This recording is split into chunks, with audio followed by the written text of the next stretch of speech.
Bonsoir, c'est un plaisir de vous retrouver pour cette nouvelle aventure sportive sur LTM Télévision.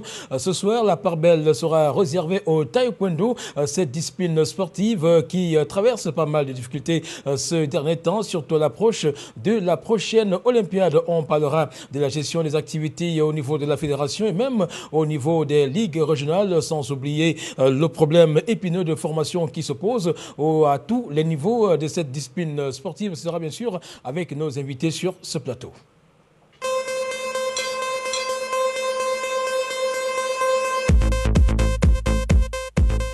Nous aurons le plaisir de recevoir dans le cadre de Maxi Sport ce soir Maître Myrtil Njoko, qui est président de la Ligue régionale de taekwondo du littoral. Avec lui, on va essayer d'épiloguer sur les problèmes qui minent cette discipline sportive. Maître Njoko, bonsoir.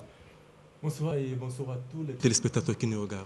Alors, c'est un plaisir de vous avoir ce soir. On va planter le décor en vous faisant savoir que votre discipline sportive traverse pas mal de difficultés. Il sera question de décrypter, n'est-ce pas, l'actualité au sein de cette fédération et surtout des problèmes que vous traversez. J'espère qu'avec vous, on aura toute la vérité autour des problèmes que traverse la fédération et même la Ligue régionale. En fait, si vous m'avez invité, c'est pour cela. Donc, je ferai de donner le maximum de moi-même pour essayer, n'est-ce pas, d'édifier, n'est-ce pas, tous ceux qui nous regardent de tous ces problèmes, n'est-ce pas, qui minent le taekwondo. Voilà, l'autre invité sur ce plateau, c'est bien Maître Wilfried Eteki, qui est directeur technique national de taekwondo du Cameroun. Avec lui, on va également parler de la formation au sein de cette discipline sportive. Un problème vraiment épineux, surtout en ce moment où certains grades sont contestés. Maître Wilfried Eteki, bonsoir. Bonsoir Saphir, bonsoir à tous les téléspectateurs de LTM. Je suis content d'être là et je pense qu'une fois de plus, n'est-ce pas, on va essayer de donner le maximum d'informations pour que les gens ne soient pas trompés, abusés et malheureusement aussi un peu escroqués.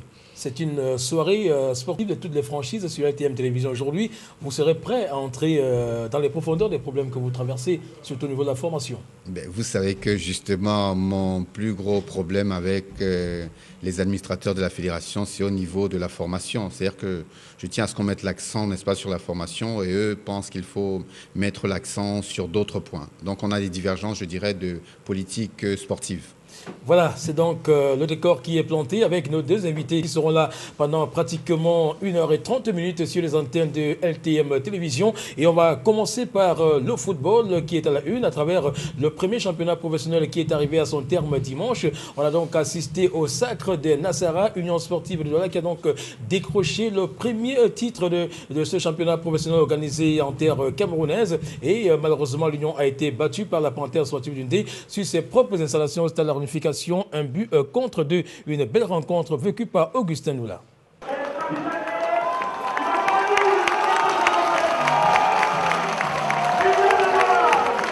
Après un peu plus de 10 mois de bataille sportive, le générique de fin du championnat Elite One a défilé hier en apothéose. Au stade de la Réunification, le choc qui opposait l'Union sportive de Douala à la Panthère sportive du Ndé a encore restitué du fait au football son caractère inaltérable des phénomènes sociopolitiques et culturels sans pareil.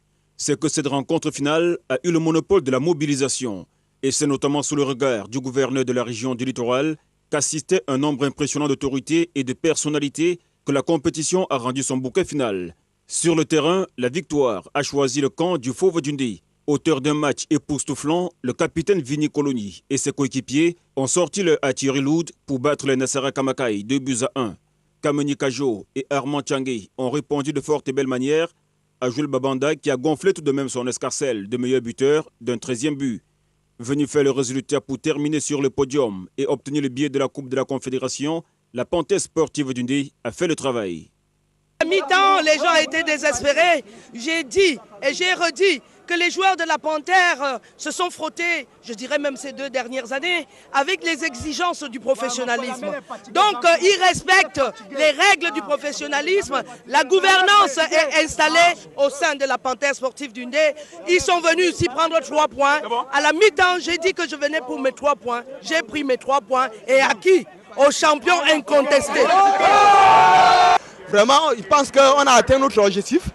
Je suis très content et vraiment la population ndéenne, comme moi, de venir à Douala battre le champion du Cameroun, Union de Douala sur ses propres installations. Jusqu'à preuve contraire, au match de tout, aucune équipe n'a battu Union de Douala. Vraiment, nous sommes venus relever le défi et c'est un grand plaisir pour nous. Voilà, déjà la Panthère sportive d'Indé prépare match après match. On prépare un match, dès que c'est passé on oublie, on prépare le suivant. Aujourd'hui, le championnat étant terminé, la Panthère sportive d'Indé va miser sur la coupe parce qu'il n'y a pas de mal à être premier du championnat, remporter par exemple une Coupe du Cameroun. Être toujours au plateau, c'est ça la force des compétiteurs. Et donc, il n'y a pas de mal à ce que la Panthère puisse continuer et remporter une nouvelle victoire à la Coupe du Cameroun. Cette saison, le Fauve d'Undé aura été la bête noire de l'Union sportive de Douala qui n'a engrangé aucun point dans l'ensemble des deux confrontations. Ce qui ne jette cependant aucun discrédit sur le titre brillamment remporté après 22 ans de disette par l'Union sportive de Douala. On a travaillé dur pour y arriver et tout. Je pense que bon Dieu nous a éclairci le chemin depuis la phase aller et tout, depuis la phase retour. Je pense qu'on a travaillé dur pour avoir ce succès à la fin et tout. Ça va nous permettre d'apprendre également qu'en football on ne se déconcentre pas complètement. On doit rester concentré. Nos enfants vont apprendre ça pour la suite. Parce que vous savez, chaque match a un enseignement. Aujourd'hui, on comprend qu'on ne doit jamais se relâcher complètement en match. Ainsi, les lampions se sont éteints sur la saison sportive 2012 des championnats nationaux de football et il ne nous reste plus qu'à saluer les performances des équipes qui se sont distinguées dans l'espoir qu'elles se comporteront avec le même panache la saison prochaine. Car passé le temps de l'euphorie, elles devront se mettre au travail afin que leur exploit d'aujourd'hui n'ait rien d'une usurpation. Voilà la fin du championnat Elite One organisé par la Ligue de football professionnel du Cameroun. Et donc l'occasion de tirer les grandes leçons et de poser des jalons d'un avenir qui s'annonce rayonnant. Une fois de plus, Augustin Noula.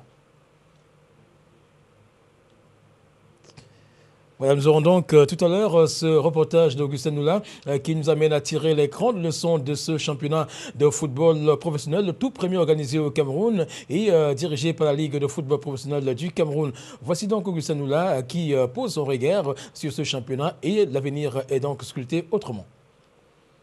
La fin de ces championnats nationaux de football nous donne l'occasion de dresser un bilan sans complaisance. Le bilan de la première saison de l'ère professionnelle. Il va de soi à la fin de deux compétitions de haute volée, comme les championnats Elite One et tout, qui viennent de s'achever. Il ne fait aucun doute que les points de vue soient divergents dans l'appréciation de certains aspects et notamment l'organisation. D'aucuns cherchent à annihiler les efforts consentis par les organisateurs, pendant que d'autres par contre s'évertuent à tort ou à raison à les encenser. Mais la perfection n'étant pas de ce monde, il y a eu bien de choses, aussi minimes soient-elles, qui ont donné un peu de satisfaction. Il y en a aussi qui ont suscité logiquement des critiques. Certes, il ne faut pas s'y méprendre. Le premier exercice de la bande au général Pierre Semengue n'était pas fameux pour avoir servi d'expérimentation. Et les avis peuvent être unanimes quand on interroge quelques observateurs avertis du football local. La Ligue a réussi là où beaucoup ne l'attendaient pas. Je pense qu'elle a réussi à organiser un bon championnat professionnel malgré quelques petites difficultés. C'est normal parce que vous savez, quand on met un bébé au monde, c'est normal, les premières années sont toujours difficiles. Aujourd'hui, je pense que nous devons encourager la Ligue professionnelle à gommer en fait tous les petits couacs qu'il y a eu l'année dernière pour que l'organisation aille s'améliorant. À l'heure des bilans, il incombe donc à la Ligue de football professionnel de faire l'autopsie de quelques avatars qui se sont encore évertués à enfouir le football camerounais dans son vieux régime d'amateurisme. Dans ces logiques, lumière devra donc être faite sur ces affaires sulfureuses aux allures des détournements de deniers qui ont occasionné le licenciement de plusieurs responsables de la LFP. Une zone d'ombre parmi tant d'autres qui doivent être éclairées pour une bonne visibilité des acteurs et des observateurs. Voici à présent le résultat complet de cette 26e et dernière journée du championnat Elite One disputé à travers le Cameroun. Scorpion Dembé est venu à bout de Nustar par 2-1. Coton Sport de Guéroua a eu raison de Jalakouan Sport Academy de Limbé par 1-0. Union sportive de Douala a été battue sur ses installations par la Panthère sportive d'Undé. 1-2. Belle victoire de l'aile royale de la Ménois devant les Astres Football Club 3-1. Malheureusement, l'oiseau de la Ménois descend en élite tout. Renaissance de Ngoumou a eu raison de Tico United par 1-0. Tico United évoluera la saison prochaine en élite 2. Canon de Yaoundé a été battu sur ses installations par Sab de Batier 0-1. Victoire de Yon Sport Academy de Bamenda devant Unisport du Onkam 2-1. On retient tout simplement que 3 clubs vont évoluer la saison prochaine en élite 2. Il s'agit bien de Scorpion Dembé, Aigle Royal de la Ménois et bien évidemment Tico United. Voilà donc pour ce qui est de ce championnat et parlant donc du classement de cette édition du championnat de football football du Cameroun. On retient tout simplement que Union de Douala est en tête avec 55 points, suivi de Coton Sport de Garoua, 53 points. La Panthère occupe la 3e place avec 45 points. Voilà donc les 3 clubs camerounais qui vont disputer les compétitions africaines de football. Yon Sport Academy de Bamenda qui occupe la 4e place avec 40 points et donc en attente d'être africaine cette année, en attendant bien évidemment que la Panthère se qualifie pour la finale de la Coupe du Cameroun de football, si cela est bien établi. On attend tout simplement de voir. Unisport du Oncam occupe la 5e place avec 39 points, 6e Nustar 38 points, 7e Sable de Batier 34 points, Canon de Yaoundé est 8e avec 31 points également pour Renaissance Ngoumou qui occupe la 9e place, 10e avec 29 points. Ce sont les Astres de Douala. Jalakwan Sport Academy de Limbé occupe donc la 11e place avec 29 points. Voilà donc les clubs qui ont réussi à se maintenir au sein de l'élite, descendent donc en élite tout. On a Aigle Royal de la Ménois, 26 points, qui occupe la 12e place, 13e Tico United avec 20 points, 14e et bon dernier, c'est bien la formation de Scorpion de Mbé, 14 points. Voilà donc pour ce championnat élite One disputé à travers le Cameroun. C'est donc le premier championnat qu'organisait la Ligue de football professionnel du Cameroun. On va donc donner la parole au président Pierre Semengue de la Ligue de football professionnel du Cameroun et au secrétaire général de la Fédération camerounaise de football, Tombi Aroko. Il parle au micro de Maxi Sport. Nous clôturons aujourd'hui notre championnat professionnel avec cette apothéose. Quand nous avons lancé ce championnat en janvier, le 14 janvier, il y a eu des innovations, notamment un parachutiste qui semblait sorti, on ne sait pas d'où. J'espère que le conseil d'administration et l'Assemblée générale me suivront. Les trophées devraient être accompagnés d'une petite enveloppe, mais comme cela n'a pas été prévu, mais nous allons rapidement chercher à gober cette défaillance pour que le champion MTN Elite One, MTN Elite 2, en plus des médailles et du trophée, puisse avoir une petite enveloppe. Nous sommes entrés dans la dernière phase du budget, dernier trimestre, à partir d'octobre. Je pense que nous allons tout faire pour que la dernière tranche soit payée par le gouvernement. Nous sommes en octobre, c'est-à-dire la dernière, on ne peut pas nous dire que nous sommes avant le trimestre, nous sommes dans le trimestre, donc il faut effectivement payer. La Ligue a réussi là où beaucoup ne l'attendaient pas. Je pense qu'elle a réussi à organiser un bon championnat professionnel malgré quelques petites difficultés. C'est normal parce que vous savez, quand on met un bébé au monde, c'est normal, les premières années sont toujours difficiles. Aujourd'hui, je pense que nous devons encourager la Ligue professionnelle à gommer en fait tous les petits couacs qu'il y a eu l'année dernière pour que l'organisation aille s'améliorant. Le transfert de compétences a déjà été fait. Aujourd'hui, on est comment faire pour améliorer, pour qu'on se rapproche davantage vers les grandes organisations comme on essaye de voir à la télévision dans les pays étrangers. Donc je pense que le transfert est fait.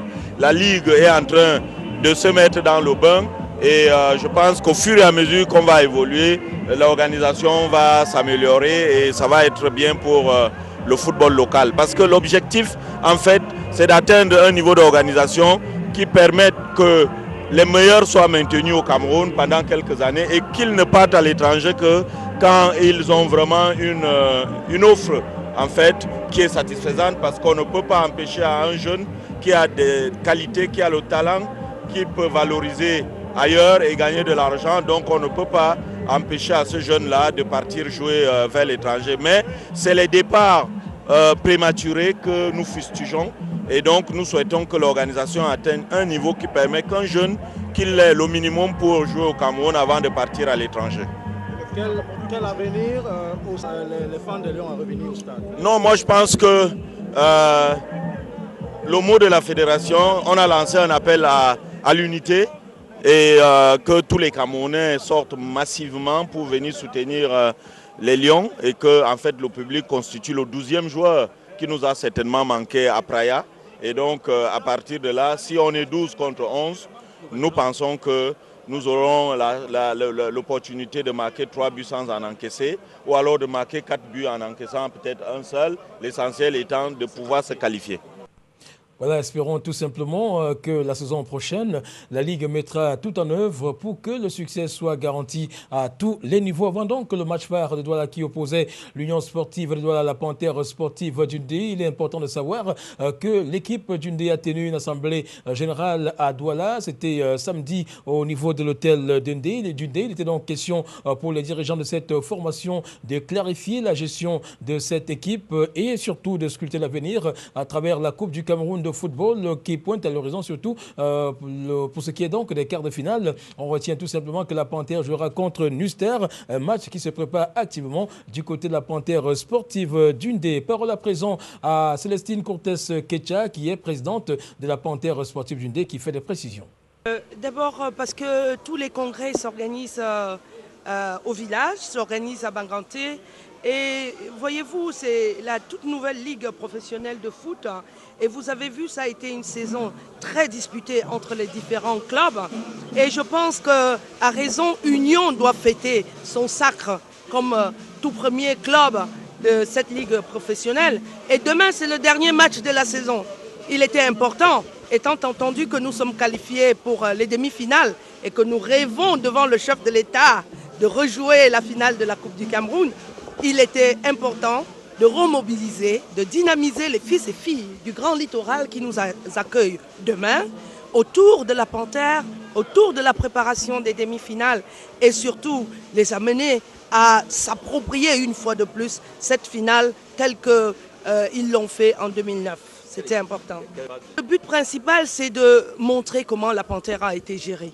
Vous savez, c'est ça la gouvernance. Lorsque les supporters mettent de l'argent et lorsque les administrateurs mettent de l'argent, et à un moment donné, ils sont informés sur comment cet argent a été utilisé et qui voient le résultat sur le terrain, je crois que ça va les galvaniser à la veille de la finale du Cameroun, de se remobiliser davantage, étant entendu que l'argent promis par le gouvernement ne nous permettra jamais de finir la saison. C'est l'occasion de dire merci à son Excellence, Monsieur le Premier ministre, qui a aidé à observer la feuille de route tracée par le chef de l'État sur le soutien au club, nous permettant d'aborder avec sérénité cette phase retour où nous étions déjà un peu tous essoufflés. Donc c'était une réunion très importante. Il faut dire qu'avec moi, il n'y a pas de place pour l'indiscipline, il n'y a pas de place pour le hasard. Donc quand je suis revenue, nous avons refait comme l'année dernière, on a pris les taureaux par les cornes. Et quand vous prenez les taureaux par les cornes, même s'il y a les petits apprentis sorciers tapis dans l'ombre qui souhaitent que la panthère n'évolue pas, ils se mettent au garde à vous. Et je pense que depuis le retour, depuis que nous avons pris des bonnes décisions de gestion, notamment le stage bloqué des joueurs, notamment la prise encore en main de la discipline et le respect incontournable du règlement intérieur, nous sommes là où nous sommes aujourd'hui. Et je vous jure que je rêve, tous les Ndéens avec moi, de rejouer la Coupe du Cameroun devant son Excellence le Président Paul Biya et Madame la Présidente. Nous vous souhaitons bonne chance, Madame la Présidente. Précisons que lors de cette Assemblée générale de la Panthère sportive d'Undé, ici à Douala, l'hôtel Londé, une scène quelque peu désolante s'est produite et des éclats de voix ont été observés de la part des supporters de cette formation. Une situation qu'on va vous laisser regarder sur les antennes LTM Télévision.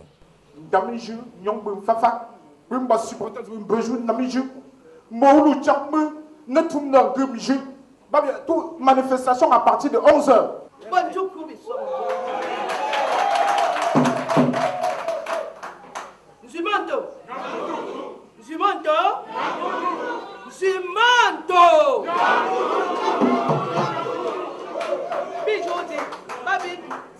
que le comité soutient. Pour nous, nous Bibinda yung tat menyam tuntuk nyam tuntuk nyam tuntuk nyam.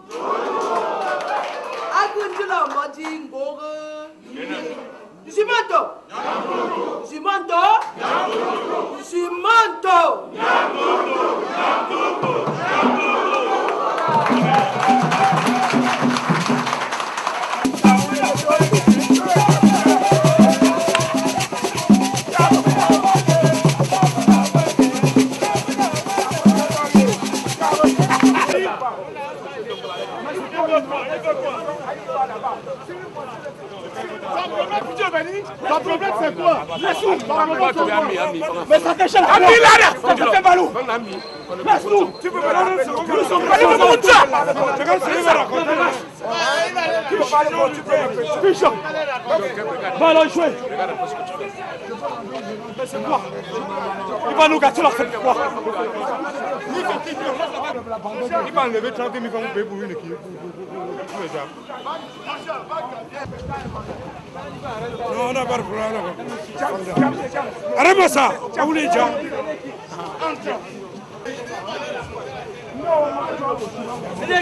Toi-même n'est pas là. C'est bon, tu l'as dit, c'est bon. Quand on va prendre pour manger pour la caméra là-bas. Tu l'as dit. Non, ce n'est pas ça. Je ne comprends pas.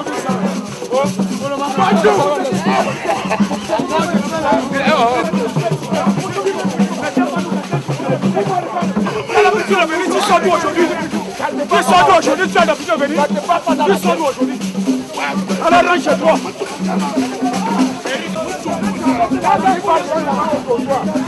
Et puis quand les tueurs disent qu'ils ne doivent plus traverser la route, il faut qu'ils arrivent.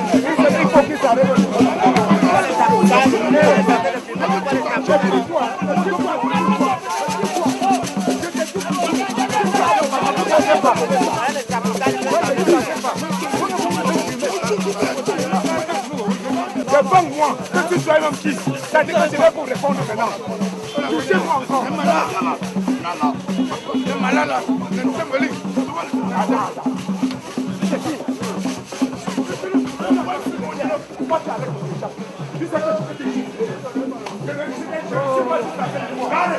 Je suis pas juste à Sénégal. Ça, ce sont des kids. Vous avez mis des gardes, hein? Des gardes, tu dis ça, des gardes.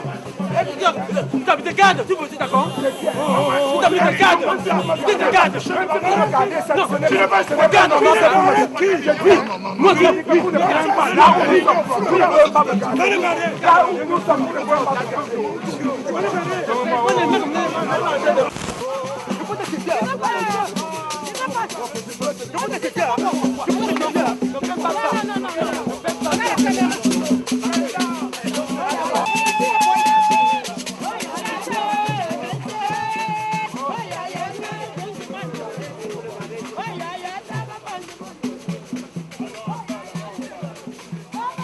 Voilà, c'était donc une scène insolite qui s'est produite samedi lors de l'Assemblée générale de la Panthère sportive d'Unité ici à Douala. On va maintenant entrer dans la vie de nos clubs pour parler de Caïman Club de Douala qui a un nouveau staff technique au lendemain de la relégation des Sauriens du Vouri en Ligue régionale du Littoral. Le président général David Edoubé Dikoto a décidé de se séparer de son staff technique selon un communiqué adressé à notre rédaction avec ampliation de la Fédération camerounaise de football. L'entraîneur principal Urbain Banguet, le directeur sportif Moussinga Philippe et le chargé d'émission Dibango Boumoua Désiré ont été suspendus de leur fonction jusqu'à nouvel ordre. Ceci pour insubordination et incitation à la révolte. C'est donc une nouvelle équipe technique qui a pris les commandes. Celle-ci est composée de Bella Frise, directeur technique, Hervé Niamé, entraîneur principal et bien évidemment Freddy Kouo qui est entraîneur adjoint de cette formation. On se rappelle que ces deux derniers avaient prêté leur service il y a quelques semaines à Léopard Sportif de Douala, tandis que Bella Frise avait pris les commandes du banc de touche de Botafogo Football Club de Douala. Ces nouveaux encadreurs qui ont été présentés aux joueurs auront pour mission de qualifier Caïman Club de Douala pour la Coupe du Cameroun de football. Parlant bien évidemment de la préparation de Caïman de Douala à cette compétition, les dirigeants de cette formation se prépare à organiser dans les semaines à venir au palais d'Ika Aqua une soirée de collecte des fonds. Voilà donc pour ce qui est de la Panthère, de Caïman Club de Douala. Dans quelques instants, on va entrer dans la tanière des Lions indomptables du Cameroun.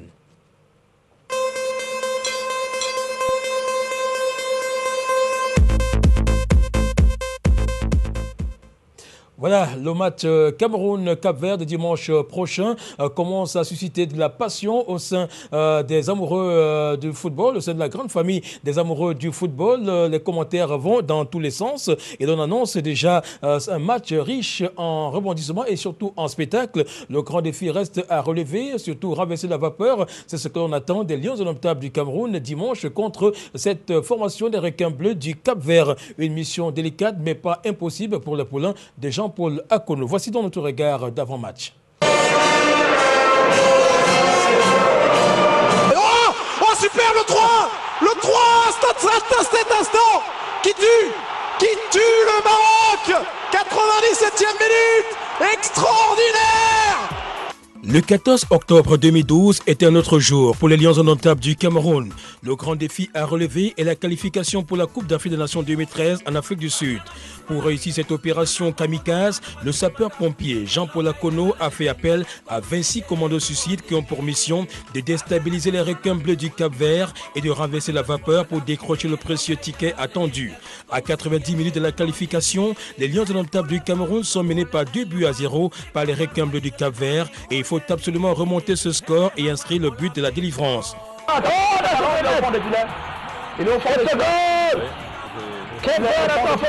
Conscient de cette mission délicate, Jean-Paul Akono, qui connaît bien l'environnement des Lions indomptables du Cameroun, a pensé à la vieille garde. Preuve que ce match sera beaucoup plus psychologique. À travers l'opération Tous derrière les Lions indomptables du Cameroun, les fans et supporters attendus massivement au stade Amadou Ahidjo de Yaoundé ont leur partition à jouer. Du nord au sud, de l'est à l'ouest, les Camerounais devront se lever comme un seul homme pour pousser leur équipe nationale vers la victoire. On se focalise là-dessus. Peut-être le premier but, le voilà. 24e minute sur ce centre. Fini les débats et peu importe la manière, l'essentiel reste la qualification. Les 15 premières minutes de Cameroun-Cap-Vert sont déterminantes. Il faut mettre la pression, étouffer l'adversaire au maximum et surtout ne pas lui laisser l'occasion de développer son jeu et d'y croire.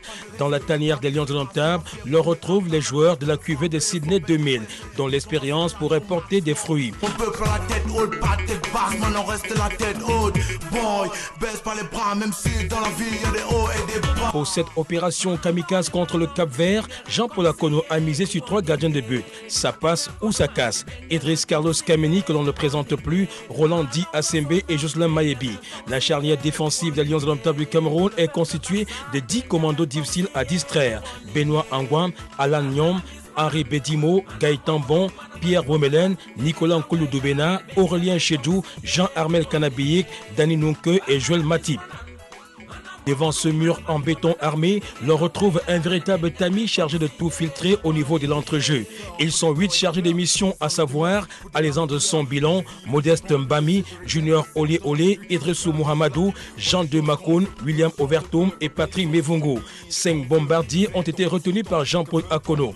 Il s'agit de Samuel Etofis, Achille Webo, auteur de 3 buts en 2005 contre la Côte d'Ivoire, un souvenir inoubliable. Vincent Aboubakar, Joël Babanda, l'amateur de l'Union sportive de Douala et Fabrice Olinga et Sono, l'étoile montante.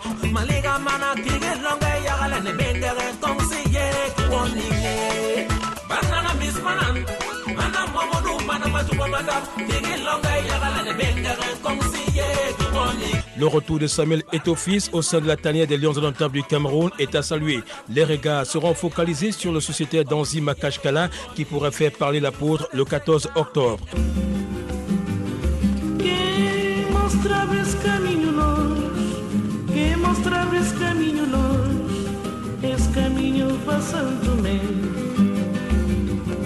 Le Cap-Vert, pays de la regrettée Césarien Evora, loin d'être une foudre de guerre, n'est pas un adversaire à négliger. Mais il est possible de briser son rêve d'aller à la CAN 2013. Aucun détail ne sera à négliger dans cette confrontation. Le 14 octobre est déjà là.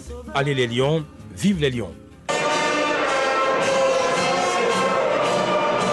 Voilà, le 14 octobre était notre jour. De toute façon, on attend tout simplement de voir les Lions rugir. Voici à présent les avis de quelques Camerounais qu'on a pu recueillir pour ce match de dimanche prochain. Il parle au micro de Maxi Sport.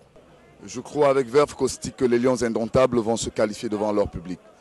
Je crois avec verve caustique que les Lions indomptables vont développer un football clair, limpide, celui-là même que le Cameroun a toujours développé. Je crois en cette nation, je crois en ses joueurs, parce que nous sommes une grande nation de football. Je crois en la qualification des Lions indomptables. Le match de dimanche, je suis très sûr qu'avec la forme que le coach actuel a mis sur place, les Lions doivent se qualifier. Ils doivent nous battre le match de dimanche. Bon, le score doit être de 4-0. Par rapport au score du match de dimanche, moi j'ai envie vraiment que les Lions gagnent au moins par 4 buts à 0. Vraiment, il faut vraiment que les Lions s'en donnent. Ouais. Dans la polémique qu'il y avait entre les Lions, il faut qu'ils arrêtent tout ça. Donc moi, avec cette victoire d'aujourd'hui, j'aimerais aussi le dimanche que la victoire là soit aussi comme ça là. Mais nous sommes ensemble. L'équipe nationale doit, avec l'allure que Jean-Paul Akono est en train de travailler sur le terrain, l'équipe nationale doit gagner les requins bleus par 5 buts à 0. Hein. Ça ne doit pas se blaguer à Yaoundé. Je crois qu'avec toute l'équipe que Jean-Paul Akono va mettre sur place, avec la sérénité qui va retourner dans les Lions, nous allons gagner, même pas 5 buts à 0. Pour le match de dimanche, je sais qu'on va gagner le Cameroun 2-0. On gagne le Cameroun 2-0. Cameroun 2 buts à 0. Je vous assure qu'on gagne le Cameroun 2-0. Ils sont faibles. Le niveau, il n'y a pas le niveau à l'équipe nationale camerounaise. Merci, monsieur le journaliste. Voilà, il y en a qui restent encore pessimistes quant à la qualification des Lions indomptables du Cameroun. De toute façon, on attend de voir les Camerounais aller soutenir leur équipe nationale dimanche du côté du stade Omnisport Amadou Ahidjo de Yaoundé. Il ne reste plus qu'à dire vive les Lions, allez les Lions. Allez, on va rester dans la tanière des Lions indomptables du Cameroun pour annoncer que Jean-Paul Akono, le sélectionneur de l'équipe nationale de football du Cameroun, était attendu le week-end en Belgique, lieu de rassemblement des joueurs avec qui il ralliera Yaoundé. Ce lundi, selon les dernières nouvelles, l'équipe serait déjà au pays pour ce match contre le Cap-Vert. Donc, ils vont entamer demain mardi au stade Omnisport Amadou Ahidjo de Yaoundé le stage préparatoire en vue du match retour du dernier tour éliminatoire de la Coupe d'Afrique des Nations 2013 prévu en octobre, le 14 octobre prochain à Yaoundé contre le Cap-Vert. Avant de mettre le cap sur Bruxelles, Jean-Paul Akono a assisté dans la salle de conférence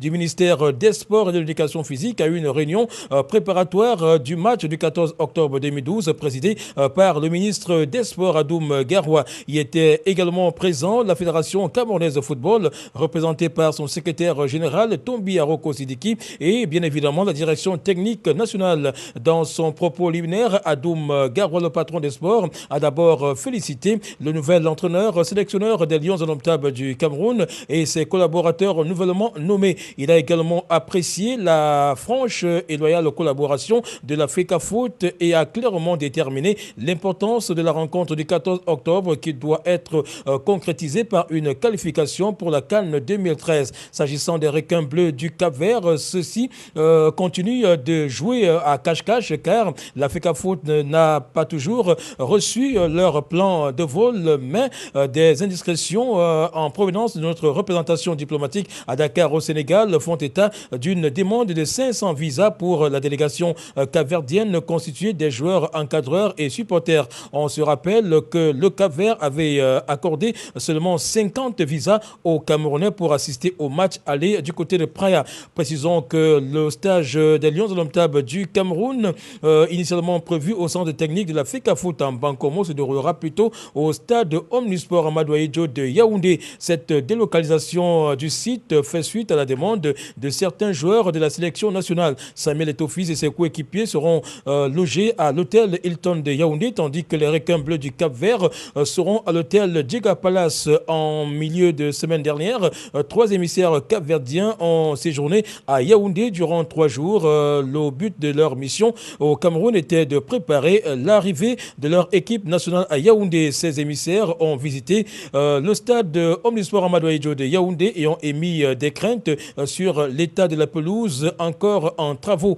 Avant de regagner leur pays, ces émissaires capverdiens ont visité le siège de la Fédération camerounaise de football. Signalons que la Confédération africaine de football a désigné un trio arbitral égyptien pour diriger la rencontre. Le commissaire du match, Souleymane Magasouba, est de nationalité malienne. Le programme de préparation des Lions indomptables du Cameroun prévoit des causeries de presse avec les joueurs mardi et mercredi de 10h45 à 11h30 à l'hôtel Hilton.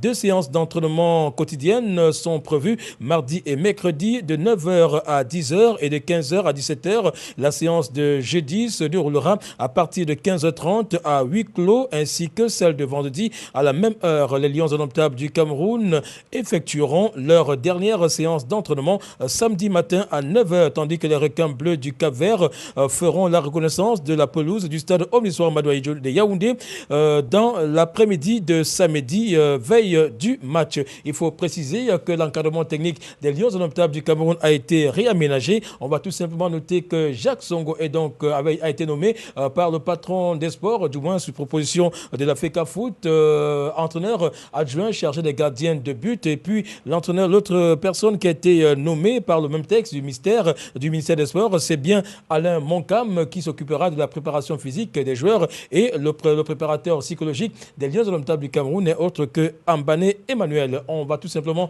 souhaiter bonne chance aux Lions indomptables du Cameroun. On va rester dans la tanière pour parler des Lions juniors du Cameroun qui ont affiché une mauvaise mine ce week-end. Pour ce qui est donc de la CAN 2013, les Lionceaux du Cameroun ont été battus et éliminés samedi à Kinshasa par les Léopards juniors sur le score de 4-1. Une qualification historique pour les poulains de Baudouin-Lofombo qui ont réussi à renverser la vapeur après leur défaite 0-2 il y a pratiquement 2 semaines à Yaoundé. Les buts des Léopards du junior de la République démocratique du Congo ont été inscrits par Manzia, auteur de 2 buts. Boukassa et Botaï ont inscrit chacun un but. Les Congolais de la République démocratique sont donc qualifiés pour la phase finale de la Coupe d'Afrique des Nations 2013 prévue en Algérie. Le Cameroun est donc éliminé de cette compétition. Et puis parlant bien sûr de la Confédération africaine de football par rapport au Ballon d'Or africain, il est important de savoir que la course au titre de meilleur joueur africain est bel et bien lancée. La Confédération africaine de football a établi une liste de 34 joueurs pour la succession de l'international ivoirien Yaya Touré pour le titre de Ballon d'Or africain 2012. Sur cette liste, l'on note l'absence de Samuel Eto'o-Fils. Par contre, l'on note la présence de 2 Camerounais, à savoir Nicolas Nkoulou-Doubena de l'Olympique de Marseille et Alexandre Sombilon du FC Barcelone. Rappelons que le meilleur joueur africain sera désigné le 20 décembre prochain lors de la cérémonie prévue du côté du Ghana à Accra. On va tout simplement souhaiter bonne chance aux 2 Camerounais en lice pour cette compétition. Et puis on va sortir par les Lions indomptables du Cameroun, l'équipe nationale de football féminin du Cameroun qui se prépare activement du côté de Yaoundé depuis plusieurs jours en vue du match, en vue de la phase finale de la Coupe d'Afrique des Nations de football féminin qui se déroulera dès le 28 octobre prochain en Guinée équatoriale. Pour cette mise au vert,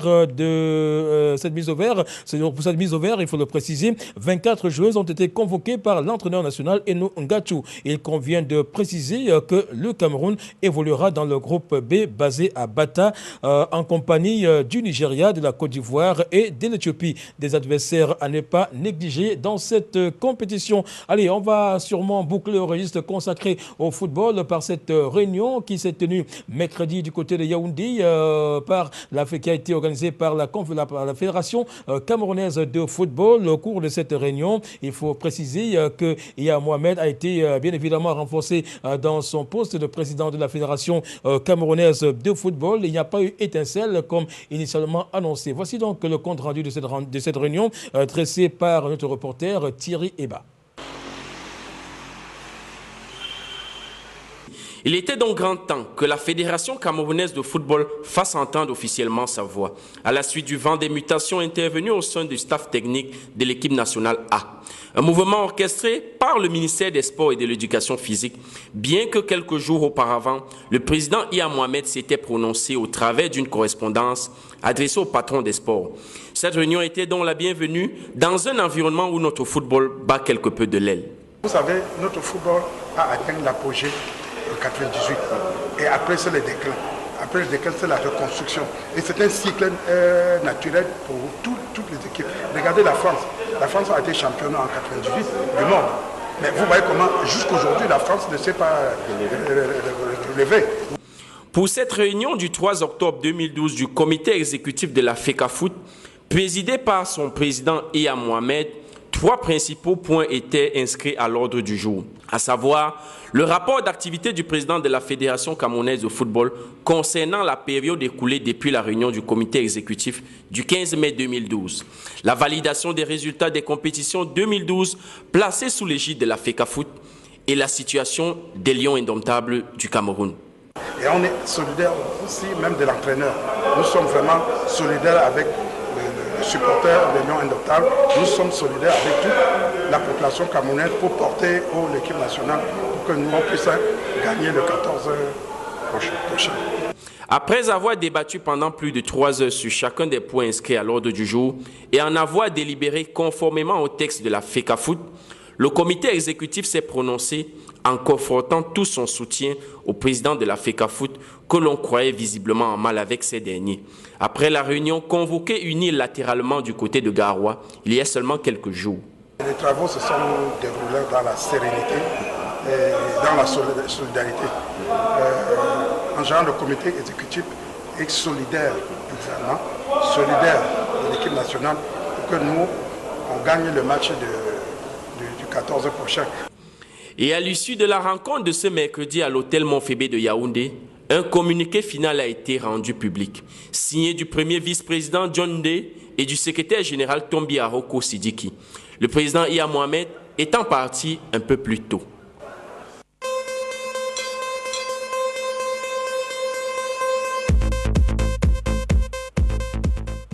Voilà, comme annoncé en début d'émission, la part belle de cette émission est consacrée au taekwondo, cette discipline sportive qui a du mal à décoller véritablement sur le plan national et qui connaît pas mal de difficultés. De toute façon, on aura l'occasion de décrypter l'actualité autour de cette discipline sportive avec nos invités. Maître Myrtil Ndjoko, il y a quelques jours, vous avez tenu une réunion du côté de Yaoundé, une réunion houleuse. Est-ce qu'on peut savoir exactement de quoi était-il question au cours de cette rencontre Yaoundé? Oui, si vous me permettez, je voudrais d'abord revenir, n'est-ce pas, sur ce qu'a dit M. Teki dans son propos liminaire, en disant, n'est-ce pas, qu'il a mis en accent, n'est-ce pas, sur la formation, parce qu'il faut rappeler qu'il est DTN. Et je crois que depuis que je l'entends, depuis pratiquement 4 ans, ça fait plusieurs années déjà, que ce soit dans les médias ou en dehors des médias, c'est la première fois que j'entends, que je l'entends, n'est-ce pas, parler de formation. Ce que je dois dire, c'est que ça fait, c'est la 3e fois déjà qu'il est nommé directeur technique national. Et je n'ai pas encore vu un projet, parce que la vérité, c'est ça. C'est qu'on a des directeurs nationaux, n'est-ce pas, qui depuis 3 ans n'a pas un projet. Maître Djoko, peut-être on aura l'occasion de revenir sur cet aspect, parce que la question est sur la J'y arrive. C'était juste pour rebondir. Parce que bon, c'est toujours facile de trouver un raccourci, dire que, n'est-ce pas, bon, c'est la fédération, c'est ceci. Non, quand on est directeur technique national, on passe ses responsabilités. Et si on n'est pas satisfait, n'est-ce pas, des réponses qu'on nous donne, n'est-ce pas, la hiérarchie, qu'est-ce qu'on fait? On démissionne. C'est simple. Alors, pour revenir maintenant... Vous voulez l'amener à démissionner, c'est peut-être ça? Non, c'est à lui de décider. D'accord. Alors maintenant, s'il faut revenir à la réunion, n'est-ce pas, du comité exécutif, qui s'est tenue le 28 septembre dernier, je dois dire que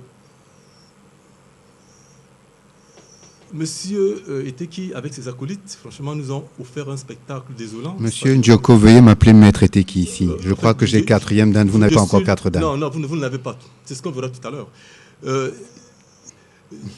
Je dis et je répète encore que je suis libre de vous appeler maître ou monsieur. Moi, je suis libre de le faire. Mais moi, j'ai choisi monsieur, tout simplement. Oui. Voilà. Vous parliez tantôt d'un spectacle. Oui, je disais, n'est-ce pas, nous avons fait, n'est-ce pas, un spectacle désolant. Désolant parce que il faut dire que et ceci, c'était, n'est-ce pas, une suite, n'est-ce pas, de l'Assemblée générale, je peux dire illégale, qui avait été organisée un peu plus tôt, quelques semaines auparavant. Alors, mais cette fois-ci, ça a été plutôt, je dirais, n'est-ce pas, un hold-up dont l'objectif final était, n'est-ce pas, d'empêcher la tenue, n'est-ce pas, de cette réunion. Puisque... Alors, le but de la réunion, c'est quoi exactement? Vous ne savez pas clairement le but de la réunion? En fait, il y avait trois points principaux. Oui. C'est-à-dire qu'il y avait d'abord l'installation de M. Malik Vélé comme directeur général de la fédération. Oui, c'est ce qui était camerounaise de taekwondo. Voilà, c'est un poste qui a été créé. Oui. Et il y avait, n'est-ce pas, le calendrier, n'est-ce pas, on avait publié le calendrier de renouvellement, n'est-ce pas, des organes à la tête, n'est-ce pas, des ligues. Ouais.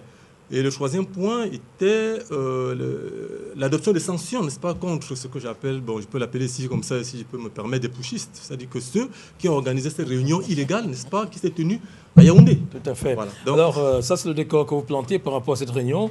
J'ai une préoccupation, si vous me donnez rapidement une réponse par rapport à cela. À quoi servirait une direction générale au sein de la Fédération camerounaise de taekwondo? C'est pour faire face à quoi exactement? Non, je crois que les statuts le prévoient. Le président, n'est-ce pas, peut, s'il le souhaite, n'est-ce pas, créer, n'est-ce pas, des commissions pour l'aider, n'est-ce pas, dans sa gestion. Il s'agit d'une direction générale et non d'une commission. Oui, et que cette direction générale, il est libre de le faire. Ça, les statuts le prévoient. D'accord. Alors, maître Wilfried Eteki, vous êtes intéressé d'une manière ou d'une autre. C'est vrai qu'on n'était pas encore dans le volet technique ou de la formation. Il était encore question qu'on parle de l'administration et de cette réunion de Yaoundé. De toute façon, vous pouvez réagir parce que là, le débat est parti. Alors maintenant, vous étiez à Yaoundé. Je ne sais pas si vous faites partie du clan des pushistes, pour utiliser les termes de maître Myrtine Djoko. Bien, première des choses, déjà, maître Myrtine Djoko ne fait pas partie du comité exécutif, donc il ne peut pas parler d'une réunion auquel il n'a pas assisté. Mais moi, j'y étais. Je vous en prie, il a la parole. En tant qu'invité, invité par le président de la Fédération camerounaise. Maître Myrtine Djoko, je pense que maître Eteki vous a écouté quand vous parliez tout à l'heure. Non, c'est juste pour apporter une petite précision. D'accord. Bien, maintenant qu'on est revenu dans le respect, donc le comité exécutif a une liste de membres, de 15 membres, dont monsieur Myrtine ne fait pas partie de cette liste. Ok. Donc maintenant, on a eu cette réunion et nous avions des invités. Et vu le brouhaha et le désordre qu'il y a eu, j'ai demandé que tous les invités soient mis à la porte et qu'on puisse travailler à huis clos pour pouvoir avancer. Donc le président a accepté ma proposition. C'est ce que nous avons fait. Nous avons donc travaillé à huis clos.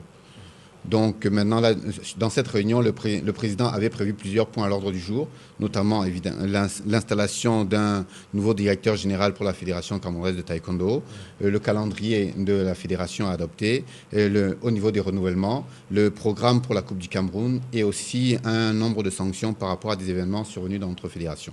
Bien. Par rapport à cette réunion-là, je pense que les membres qui étaient présents, on a discuté ensemble, on n'était pas d'accord sur tous les points, mais comme dans chaque système qui est démocratique, c'est la majorité qui a emporté, et même si je n'adhère pas à toutes les sanctions qui ont été prises, pour ce qui est du cadre des sanctions par exemple, elles ont été appliquées parce que la majorité a voté pour. Bien que moi, je pense que pour l'avancement de notre discipline, il y a des décisions qu'on devrait peut-être revoir. Maintenant...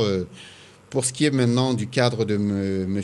Ndjoko Kimendex, comme je l'ai dit ici, je pense qu'il y a une seule chose, quand on arrête un automobiliste en route qui conduit, que la police lui fait un contrôle, on lui demande ses papiers. Ouais. Et ces papiers, je crois, doivent être signés par le ministre des Transports ou par la personne compétente. Donc je ne sais pas si M. Ndjoko a des documents qui sont signés par les personnes compétentes en matière de taekwondo, mais moi j'ai les miens. Donc je ne sais pas, mais quand on parle de taekwondo, moi, je sais sur quoi je compte. Je pense que tout le monde peut aller sur le net, taper Wilfried Eteki et vous verrez mon grade. Ce n'est pas quelque chose de secret ni de caché. Et jusqu'au jour d'aujourd'hui, je n'ai jamais dit que M. Ndjoko n'avait pas de diplôme de taekwondo. J'ai toujours dit que je ne les ai jamais vus. C'est ça la différence. Donc, il peut peut-être les détenir, mais ils sont bien cachés. Les miens, ils ne sont pas cachés, ils sont visibles par tous et à tout moment. Je peux même là sortir ma carte et qu'on voit mon grade et mon numéro de diplôme. Ça me ferait plaisir. Donc voilà. Je pense que ça pourrait peut-être régler des problèmes parce que...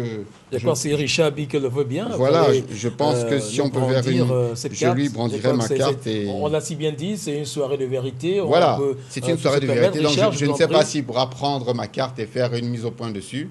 Je pense qu'il y a toutes les informations me concernant. Richard, et je ne sais pas si Maître Myrtil pourra faire de même. Non, moi j'ai tout là. Ça, donc, c'est pour vous dire que... Je pense qu'on va faire un zoom sur cette carte tout à l'heure. Voilà, il faudrait bien la présenter. Voilà. Dans le certificat. Et là, ça porte bien votre nom. Je crois qu'on peut bien apercevoir. Attendez, une minute, voilà. Le temps qu'on vérifie. Et cela porte bien votre nom. Alors, donc, voilà. Vous l'avez obtenu? Je l'ai obtenu en 2010. Oui. Ok. Donc voilà, je suis allé au Canada, j'ai vu mon maître, j'ai fait mon examen. Et j'ai obtenu ma 4e dan. Donc voilà.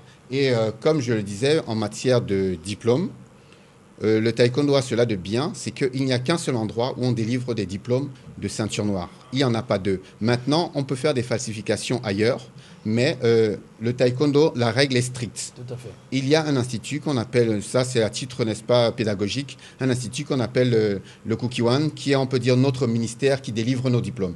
Quel que soit le pays où vous êtes, votre président de fédération écrit un document disant que vous avez réussi à votre examen et maintenant demande qu'on vous délivre ce diplôme. Et c'est cet organisme-là qui délivre.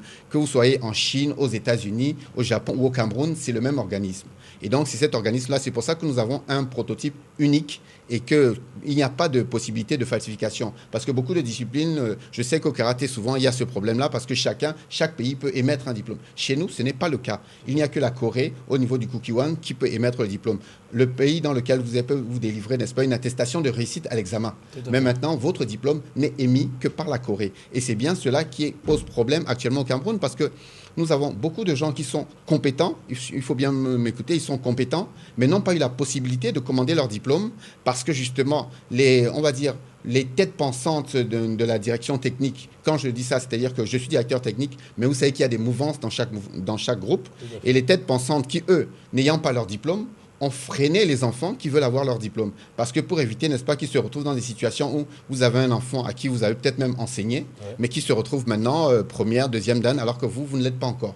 Donc voilà le véritable problème. Maintenant, si quelqu'un d'autre a des illustrations à la matière, notre entraîneur national, par exemple, jusqu'au jour d'aujourd'hui, je demande toujours à voir sa première ou sa deuxième dan, parce qu'il se retrouve à la tête d'une équipe de gens qui sont première et deuxième dan. Les deux membres du staff technique, c'est-à-dire les deux entraîneurs nationaux, je n'ai jamais vu leur diplôme. Tout à fait. Alors, Maître Myrtil Njoko, je crois que le décor a été bien planté par vous. Maintenant, il est peut-être question de procéder, n'est-ce pas, aux vérifications des pièces que chacun de vous détient. Maître qui l'a fait. Peut-être l'occasion vous sera de le faire maintenant. Oui, je voudrais d'abord rebondir sur un fait parce que M. Tiki a dit beaucoup de choses. Je voudrais d'abord revenir, n'est-ce pas, à cette réunion dont il dit qu'il a demandé aux gens, n'est-ce pas, il a demandé aux gens de sortir, je ne sais pas quoi. Mais je veux dire, et je répète, j'étais à cette réunion, j'avais été invité par le président de la Fédération camerounaise de taekwondo, M. Chokossi. Et le président constatant que M. Akoa, parce que j'étais même un peu surpris, parce que quand je vois ce qui s'est passé, c'est pour ça que je dis M. Tiki est très malin, il faut le dire. Parce que il monte quelqu'un pour faire du bruit, pour faire du désordre. Il ne dit rien. Et à un moment, il se lève, il fait comme si, n'est-ce pas, il voulait mettre de l'ordre. Mais je veux dire que c'est le président, à un moment, qui a demandé de suspendre la séance jusqu'à nouvel avis.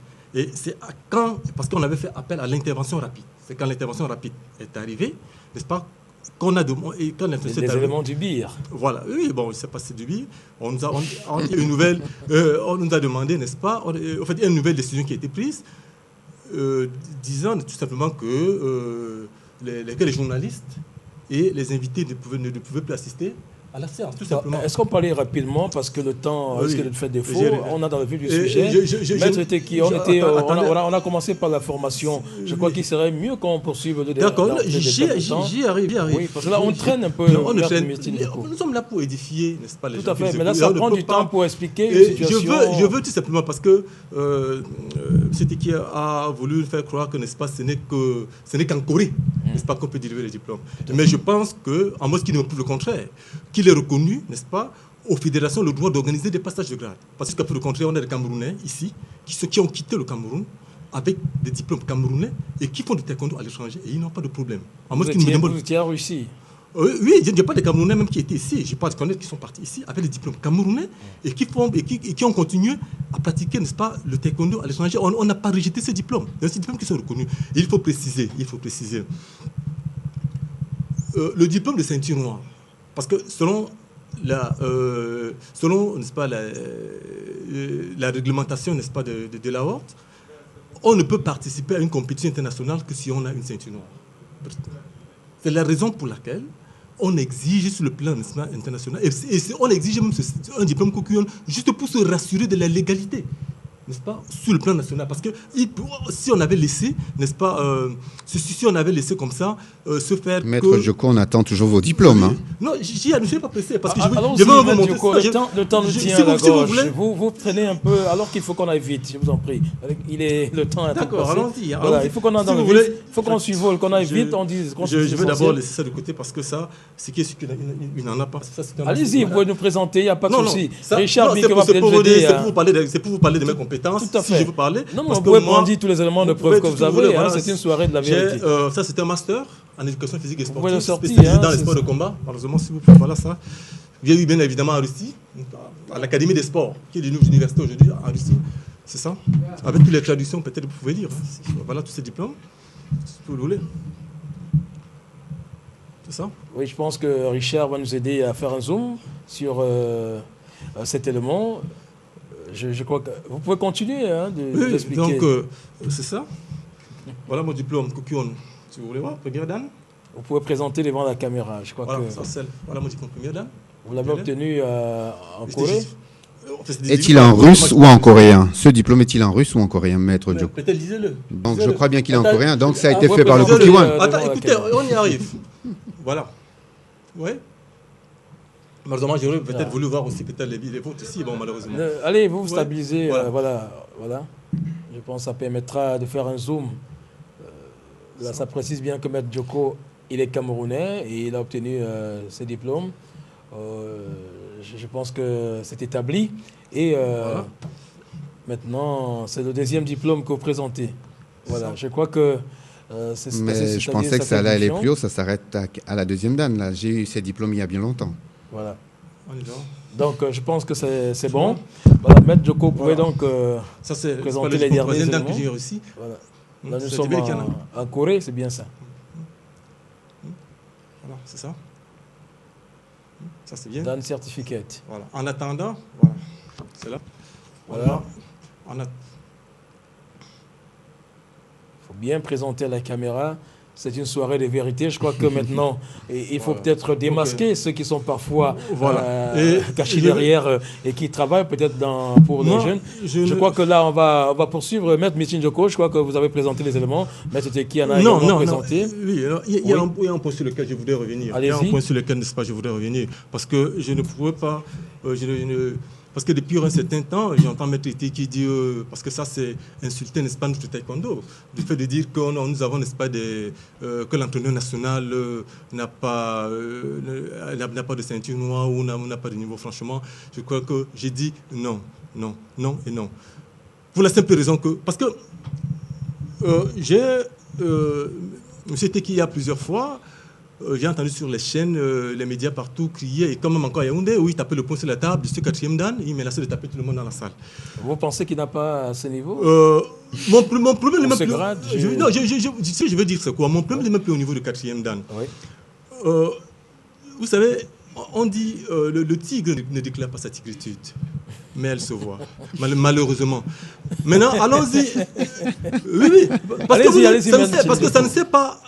parce que si rentrons dans les faits, s'il faut rentrer dans les faits, et pour revenir encore sur un fait, quand il disait qu'il a le seul habilité à organiser les passages de grade du Cameroun, moi j'ai dit non, ce n'est pas comme ça. Ce n'est pas parce que vous êtes 4e dan, supposons, et DTN, que vous avez automatiquement le droit, n'est-ce pas, d'organiser le passage de grade. J'ai dit non, ça ne se fait nulle part. On a une fédération qui désigne en fonction, n'est-ce pas, des profils bien prédéfinis, n'est-ce pas, des membres d'une commission de grade.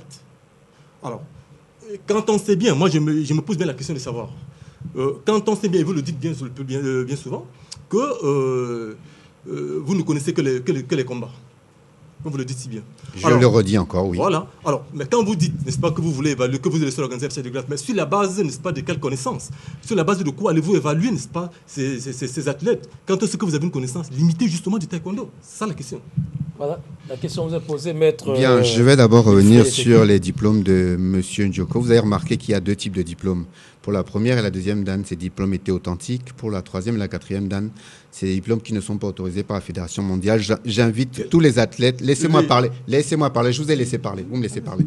J'invite tous les athlètes, tous les téléspectateurs à aller sur le net et vous demander le diplôme. Vous regardez les profils et les prototypes de diplômes.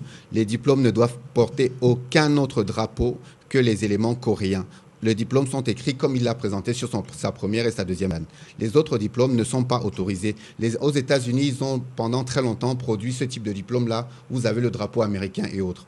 Donc, je ne sais pas comment cela a été fait ici, mais je peux vous dire que je n'ai jamais vu ce profil de diplôme-là encore pour l'instant. C'est peut-être une nouvelle version. Peut-être que je ne me suis pas mis au jour de ce qui se passe, mais jusqu'à nouvelle heure, jusqu'à dernièrement encore, il n'y a qu'un seul profil de diplôme, comme l'élément de première dan et deuxième dan que vous a présenté. Donc, la troisième et la quatrième dan, je ne les conteste pas, je ne les connais pas. Je n'ai jamais vu cela. C'est comme si maintenant on vous dit qu'il y a un permis de conduire, vous voyez quelqu'un avec un autre permis de conduire. Je n'ai jamais vu cet élément-là. Avec des drapeaux russes dessus, je ne connaissais pas ça. Parce que sinon, vous imaginez le nombre de pays qui font du taekwondo, on va faire combien de diplômes? Pourquoi est-ce que M. Ndioko a des diplômes de première et deuxième dan qui ne portent pas le drapeau russe? Donc, bon, mais ça, c'est un détail, n'est-ce pas? On ne va pas tergiverser maintenant sur la notion de diplôme. Je dis que M. Ndioko, à l'heure d'aujourd'hui, là, n'a pas la compétence pour, n'est-ce pas, entraîner une équipe en termes de compétition. Ça, c'est une chose que je dis. Mais maintenant, en termes de président de ligue, il a certainement la compétence si ce mot travaille. Je l'ai toujours dit. Donc, ce que je reproche à beaucoup, c'est, je dis, chacun a des compétences. Comme il le disait tout à l'heure, effectivement, je me suis spécialisé dans le combat et j'ai laissé ce qu'on appelle les punse chez nous, qu'on nomme communément les katas pour que tout le monde s'y retrouve. Donc, effectivement, j'ai fait une spécialisation dans la compétition, dans le combat. Parce que j'ai constaté que nous avons actuellement, au niveau de la Fédération mondiale, on prime surtout le combat. Donc, je me suis dit, il faut qu'on aille là où on gagne des médailles. Et là où on gagne des médailles, et ce qui est primé, c'est le combat, c'est la compétition. Aux Jeux Olympiques, le taekwondo est en compétition. Je pense que c'est en combat. Donc, je me suis spécialisé là-dedans et j'ai préparé donc, pour être spécialiste là-dedans. Donc, je le dis encore, chacun a sa spécialisation, bien sûr. Mais je pense que maintenant, si on doit revenir à la formation donc, et à la délivrance des grades, peut-être que M. Ndioko ne m'a pas bien compris tout à l'heure, je le redis encore, tout le monde a le droit, suivant les normes de sa fédération, de faire des examens et de délivrer des certificats de réussite à l'examen. Mais personne d'autre que le Kukiwan n'a le droit de délivrer les diplômes. Donc voilà ce qu'il en est. Donc je n'ai pas interdit à quelqu'un de faire les diplômes si la fédération décide que c'est M. Ndioko qui doit faire les examens. Mais j'ai seulement dit qu'il y a des normes. On va revenir à vous tout à l'heure, le temps de liquider rapidement quelques faits de l'actualité qu'on a pu recueillir ce week-end. D'abord, le tout-cycliste Chantal Biya qui s'est achevé dimanche du côté du parcours, j'allais dire, le boulevard du 20 mai à Yaoundé. Et c'est une compétition qui a été donc décrochée par un Suisse. Il s'agit bien sûr de ce Suisse qui porte le nom de Alain Mercier, qui a donc remporté la 12e édition du Tour cycliste Chantal Biya. Cette compétition a donc permis de tirer les grandes leçons de cette compétition et surtout de regarder l'avenir du cyclisme camerounais, un avenir qui est d'ailleurs sombre et on parle même de la mort du cyclisme camerounais. Illustration dans ce reportage signé Bonas Duvalier-Fautué.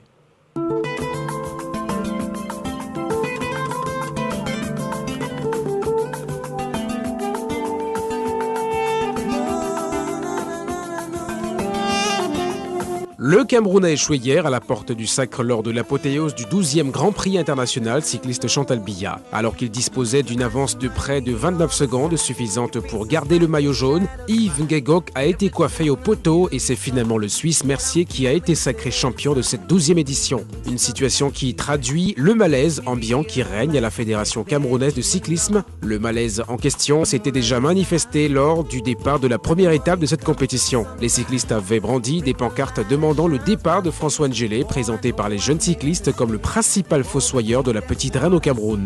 François Ngélé, absent lors de cette 12e édition du Grand Prix international Chantal Biya pour cause de maladie, est accusé, entre autres, d'enrichissement sur le dos du cyclisme camerounais et du refus d'organiser les compétitions nationales. Au regard des récriminations, forte est de constater qu'elles décrivent clairement la situation. Premier cliché, l'organisation des compétitions cyclistes. Après la grande épopée du président Claude Bernard Messi, François Ngélé a donné un coup de frein à l'essor du cyclisme avec son inertie. Depuis plusieurs années, les compétitions cyclistes au Cameroun ne se résume qu'à 2 tournois, le Grand Prix Chantal Biya et le Tour international du Cameroun. À bien y regarder de près, ce sont près de 500 millions de francs CFA que l'État camerounais investit sur ces 2 compétitions. Pour de nombreux cyclistes, une telle somme permet de multiplier les activités à la FECA Cyclisme et surtout multiplier les compétitions. Loin d'être la réalité, François Ngélé préfère contenter son entourage avec les prébendes souvent mal justifiées. Pendant ce temps, le cyclisme se meurt, plus de championnats juniors, pas de championnats au niveau des régions, le tableau est sombre. Pire encore, il n'existe plus de véritable équipe nationale de cyclisme au Cameroun. SNH Vélo Club se présente de par son organisation comme l'écurie de l'équipe nationale. La plupart des clubs ont fermé boutique et le cyclisme camerounais finalement, comme le décrit les cyclistes, semble inexistant et donc pas du tout compétitif. Le Grand Prix Chantal Biya terminé, les cyclistes devront attendre 5 mois après 7 autres mois pour pédaler à nouveau. C'est la méthode Ngélé, on la retient ainsi.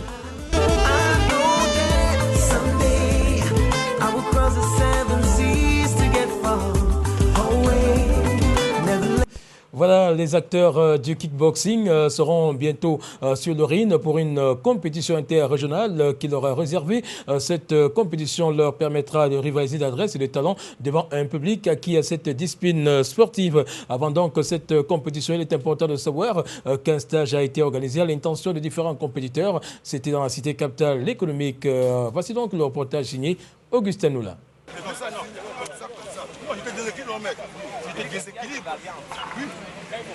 Dans la perspective d'un grand gala interrégional que la Ligue de kickboxing du littoral va organiser le 13 octobre prochain, les athlètes invités sont à pied d'œuvre depuis quelque temps.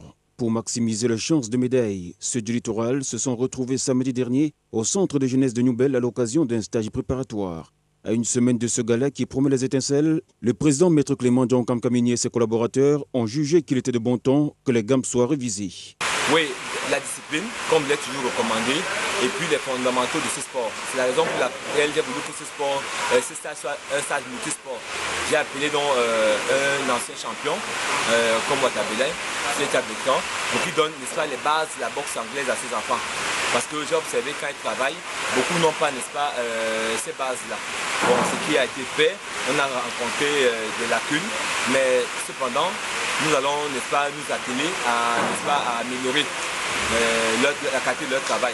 Enfin, il y avait un travail même de pied-point, de synchronisation, de coordination dans les déplacements, ce qui a été fait, et je pense que ça ne va pas s'arrêter aujourd'hui. Nous allons continuer comme ça dans les semaines à venir. Kickboxing, les gars avaient des problèmes au niveau de la boxe anglaise. C'est pour ça que le régional Maître Kamini Clément m'a fait appel pour que j'ai donné les fondamentaux de la base anglaise parce qu'ils ont trop de déchets sur la base anglaise. Donc c'est pour ça que Maître Clément a sollicité mes services pour les venir en aide parce que je vois sur les combats de boxe, de kickboxing, c'est vraiment mes conseils de la boxe anglaise. C'est pour ça qu'un kicker doit commencer à faire la boxe anglaise. C'est pour ça qu'on s'associe. J'espère qu'avec le travail, ça va aller. Ainsi, sous la houlette de Maître Watabele, les participants ont passé des moments enrichissants. En termes de techniques de défense, d'attaque et d'autres enchaînements pieds-points, les enseignements ont été nombreux.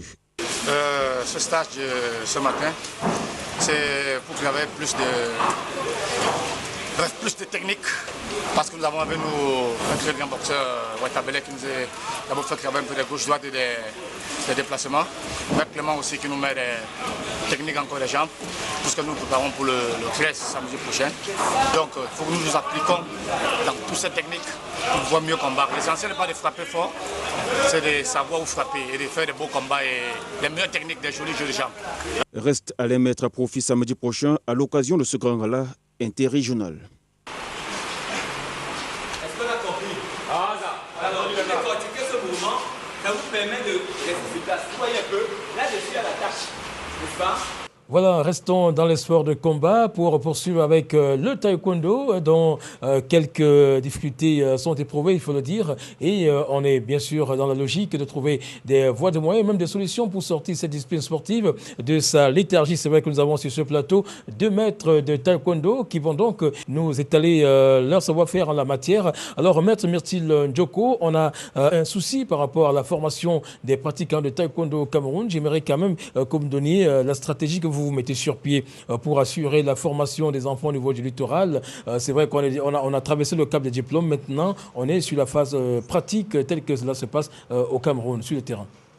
Oui, mais avant de passer, n'est-ce pas, moi je voulais d'abord un peu rebondir, très rapidement comme ça, sur les propos de M. Eteki, parce qu'il a dit tout à l'heure, n'est-ce pas, qu'il était au Canada, il a fait son passage de grade 4e dan. Alors, je me demande comment il a pu faire ce passage de grade, parce que je le dis si bien, lui, il le dit encore, qu'il est spécial, que lui, son domaine, c'est les combats. En dehors des combats, il ne connaît plus d'autre chose.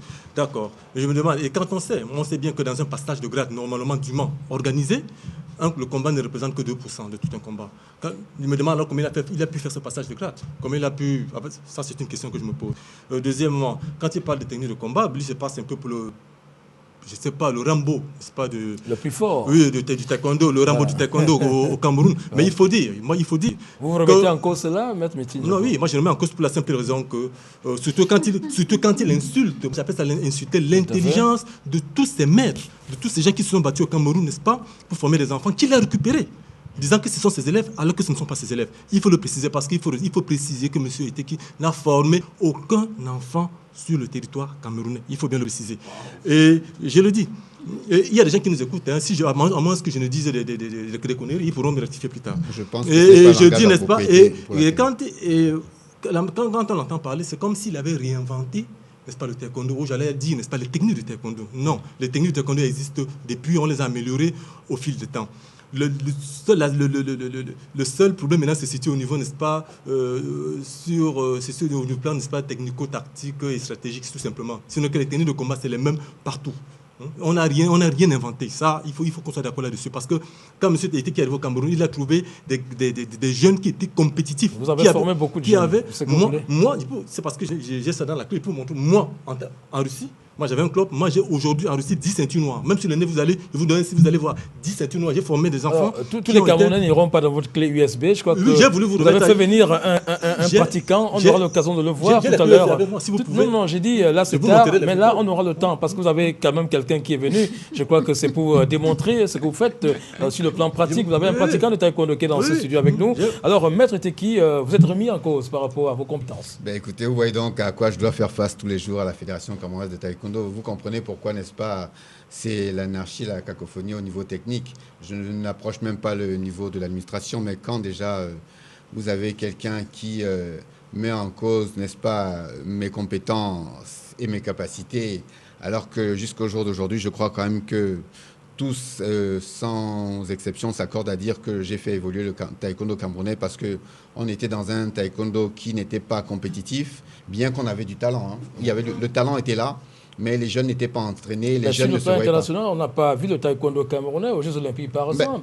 On n'a pas vu que vous avez perdu beaucoup de bourses sur le plan international. On n'a pas vu le taekwondo aux Jeux Olympiques parce que quand on a fait une sélection pour aller pour les présélections olympiques qui se tenaient en Égypte, nous avons une sélection qui a été faite, comme on dit, en famille, c'est-à-dire que l'entraîneur national, les 2 entraîneurs nationaux ont ramassé 2-3 personnes qui étaient peut-être compétentes, mais vous savez, quand on vous prend un vendredi pour aller en compétition samedi ou mercredi, alors que des gens se préparent depuis 4 ans, on vous prend comme ça au pied levé, vous ne pouvez absolument rien faire. Le résultat est connu d'avance, c'était l'échec prévu, c'était, comme on dit, chronique d'une mort annoncée, donc ils ne pouvaient absolument rien faire.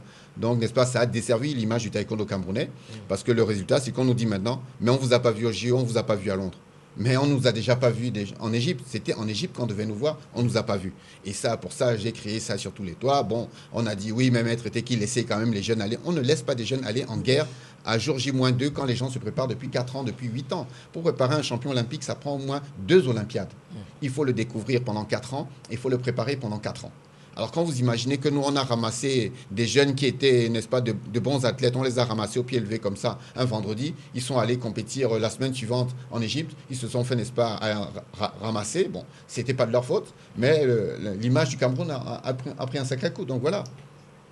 Voilà, vous parliez même des bourses que le Cameroun a perdues sur le plan Écoutez, déjà, on a perdu notre droit de vote au niveau, n'est-ce pas, de l'Assemblée générale de la Fédération mondiale de taekwondo, parce que nous n'avons pas participé aux événements majeurs organisés par la Fédération mondiale de taekwondo. C'est-à-dire qu'on est tenu de participer à la Coupe du Monde, à la Coupe du Monde junior. Il y a 5 ou 6 événements par année, et on est tenu de participer au moins à 2 événements.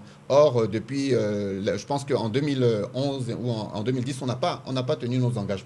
Donc, nous avons été sanctionnés. Donc, maintenant, nous sommes là comme des spectateurs. On n'a plus le droit de rien dire. On a perdu notre droit de vote.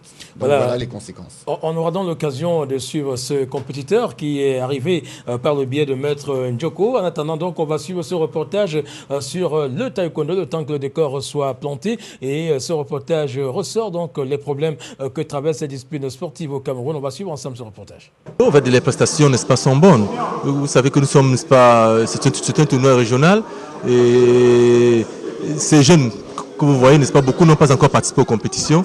Donc pour nous, c'est un moyen, n'est-ce pas, de leur permettre déjà de tester leur niveau et afin, n'est-ce pas, pour les compétitions à venir de s'améliorer.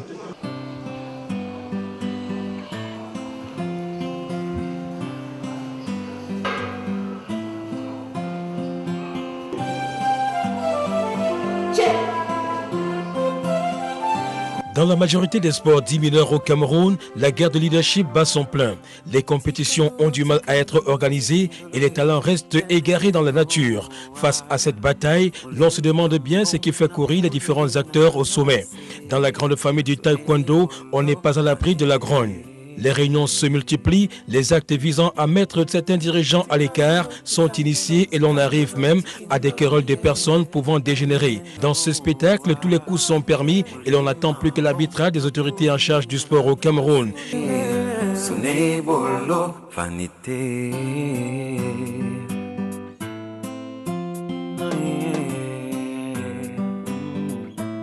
Les grands pratiquants du taekwondo ont du mal à accorder leur violence sur la gestion des affaires.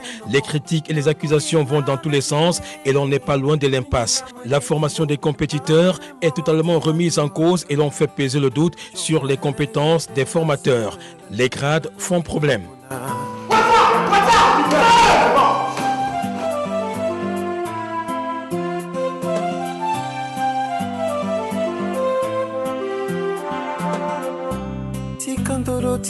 Dans le taekwondo, chacun se passe pour le grand maître et personne ne veut se laisser marcher dessus. Peut-être il est temps que le grand déballage soit fait dans ce sport de combat afin que les chevauchées soient dénichées pour que la discipline avance normalement.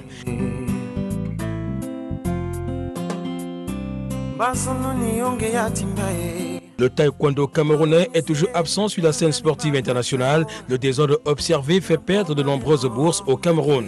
À l'heure du déballage, chacun devra prouver ses origines, son niveau de formation et ses réalisations.